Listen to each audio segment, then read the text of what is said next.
Ata bugünkü yeməyimiz nə olacaq? Bugünkü yeməyimiz sacda toylarda verilən, rayon toylarında verilən quzu salatı. Bugünkü yeməyimiz üçün lazım olan ərzaqları təqdim edirəm. Nehrə yağı, quzunun iç salatı, quzunun şirin bağırsağı, qırmızı soğan, bir ədəd markov. Bu nehrə yağımızı əlavə edirik sacın içərisinə. İkinci olaraq quzunun şirin bağırsağı və cözləri.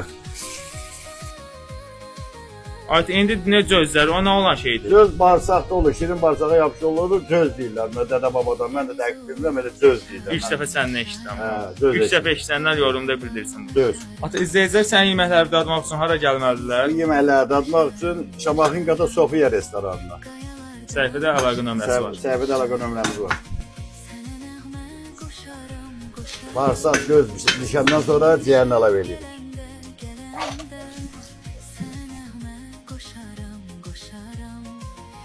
Donuzu da soğanlı boluzda həmişəki kimi soğanlı vururuq. Bir də markov var deyəsən. İçinə də az miqdarda markov qatmışam. Bir də duzdan Duzun istiyorsun. sözündə vurduq.